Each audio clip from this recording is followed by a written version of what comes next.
played bass, and you how did you audition for Metallica?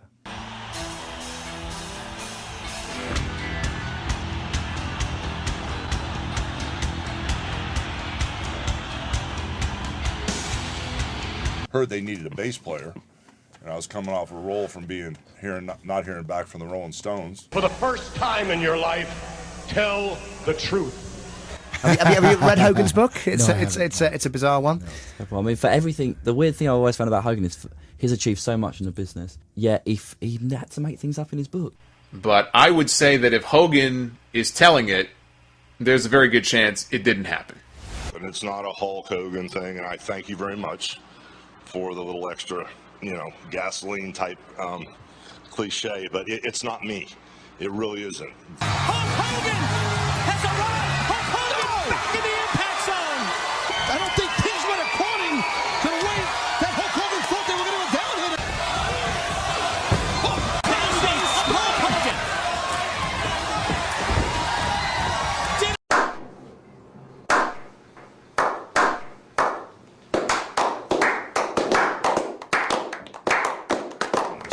But Hulk Hogan gave up his privacy the moment he walked out his front door, became a celebrity in anonymity. And so I don't like talking about Hulk Hogan's penis, but I've already tried to explain to you, I gave up my right as Hulk Hogan to have Hulk Hogan have any privacy. We can begin the interrogation. Officer, if you would, please.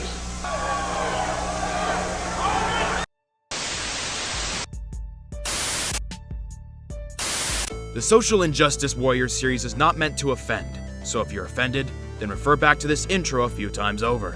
Most importantly, the Social Injustice Warrior wants you to remember that his opinions don't matter. They're just the way one cynical asshole sees the world. You don't have to agree, but don't bitch about it. These videos are satiric reviews, and this channel doesn't claim the rights to any copyrighted footage. So stop trying to pull our videos, jerks. Hulk Hogan is full of shit is an appropriate response to your grandfather's favorite wrestler. Hulk Hogan is the Steven Seagal of his field.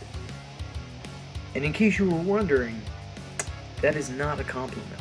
But he told this story where he once got a sick kid a ticket to SummerSlam at Wembley Stadium back in '92 to watch him in the main event. And then he looked out into the crowd that night and he saw the empty seat and he knew that the kid had died. And so that compelled him to write a song about it, which he did. It's a real song that he wrote. I think Hulkster in Heaven is what it's called. The only problem with that story is Hogan wasn't at SummerSlam that year. He wasn't even in the UK.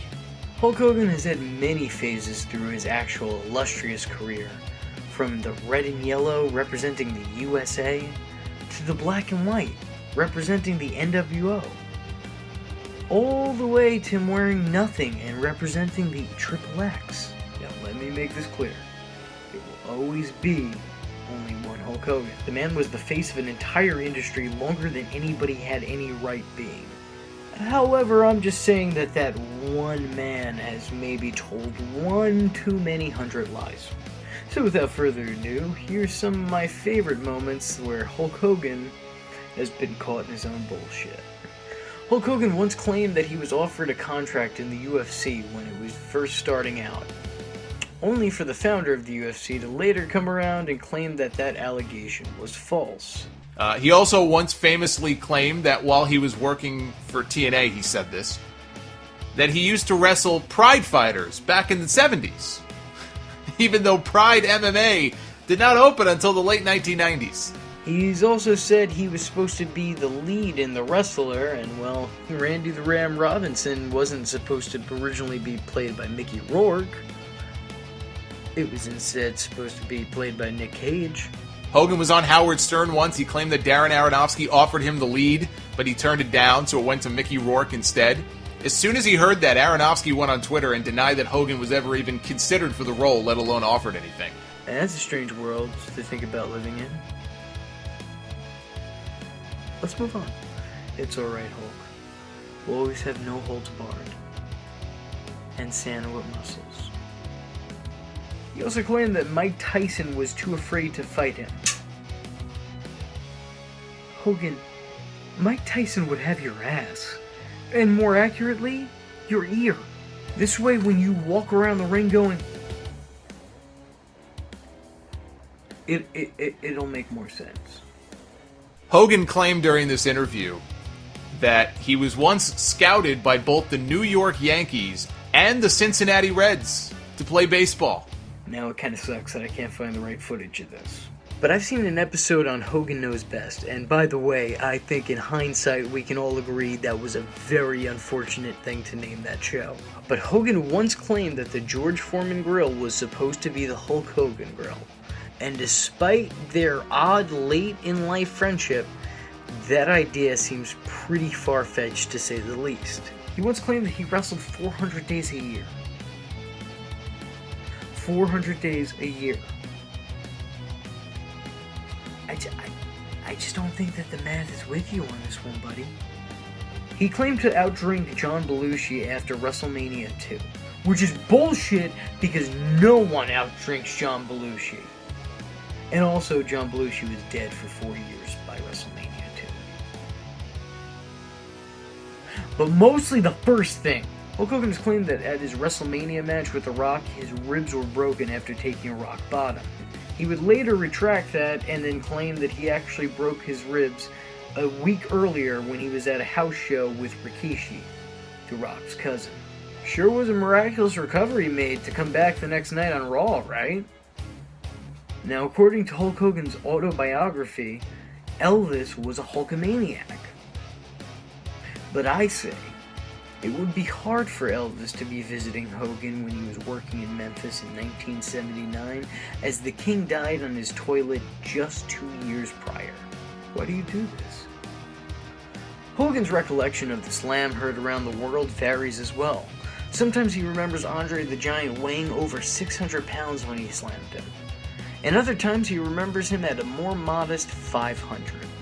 In actuality, Andre was billed at 450 pounds.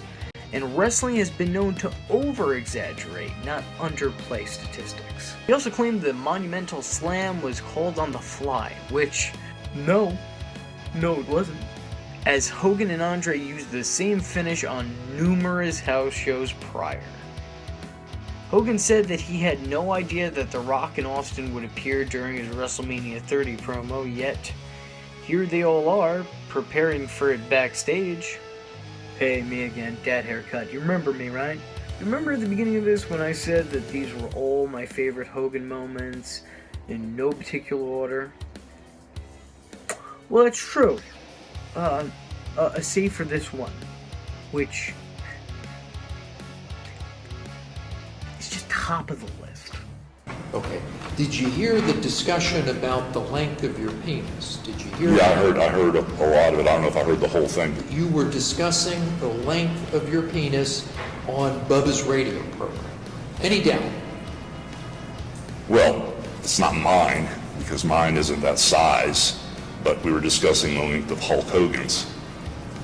Seriously? So, you No, were seriously, discussing... I do not have a 10-inch penis. No, I do not. Okay, Seriously. fair enough. Hulkster, you don't need to tell us that your penis isn't 10 inches long. We all know. We all watch the tape. And all wish that we hadn't. Look, I'm not trying to say anything bad about a lot of people's first hero. It just seems weird that the guy who has had a legacy unrivaled. I mean, just think of all the things that he succeeded in. World of wrestling, Hollywood superstardom, fine cuisine restaurants, rap albums. Didn't forget about that. Did not forget about that. We'll never forget about that. Branding? Selling grills? Boning his former buddy's wife in a porno? Which is apparently more common than you think, unfortunately. Anyway, as I was saying, it just seems weird that somebody with a legacy that Hulk Hogan has would go out of his way to lie about a great many things that he's lied about. With that being said, let's choose to remember the better parts of Hogan's career, rather than the parts he made up. So I'm Social Justice Warrior V Infuso, and if you want to see a part 2, and let's face it, there is a lot to work with for that, then don't forget to like and subscribe.